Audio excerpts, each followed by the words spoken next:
Little స్కాలర్స్లో ఉన్నప్పుడు నీకు ఎలా అనిపించింది?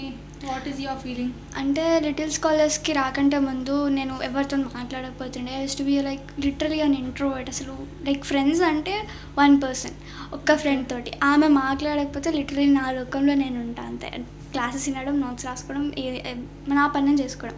లైక్ ఇక్కడికి వచ్చిన తర్వాత కొంచెం ఎక్స్ట్రోవర్ట్, ఫ్రెండ్స్ తోటి బయట తిరగడం, ఫ్రెండ్స్ని కలవడం, లైక్ ఒక 3-4 మెంబర్స్ని ఫ్రెండ్స్ చేసుకోవడం. లైక్ ఇక్కడ పర్టికులర్ ఈ స్కూల్లో అయితే నాకు చాలామంది ఫ్రెండ్స్ అయ్యారు. సో అలా ఎక్కువ ఇక్కడ ఎక్స్ట్రోవర్ట్లా మారాను అనుకోవచ్చు. అండ్ టీచర్స్, ఫ్రెండ్స్, మెమోరీస్ చాలా అంటే ఎక్కువ, అంటే ఇప్పుడు పాత స్కూల్స్ కంటే ఎక్కువ క్రియేట్ చేసుకుంది ఇందులోనే అనుకోవచ్చు. ఎందుకంటే నేను చాలామందిని ఇంతకుముందు కంటే ఇక్కడ చాలామందిని ఎక్కువ మందిని ఫ్రెండ్స్ చేసుకున్నాను. And it use to be really funny. అంటే టీచర్స్ కూడా చాలా ఓపిక్గా ఎక్స్ప్లెయిన్ చేస్తుండే. మేము ఎన్ని విచిత్రంగా క్వశ్చన్లు అడిగినా, మేము ఏం అల్లరి చేసినా కూడా ఓపికగా వింటుండే, అర్థం చేసుకుంటుండే.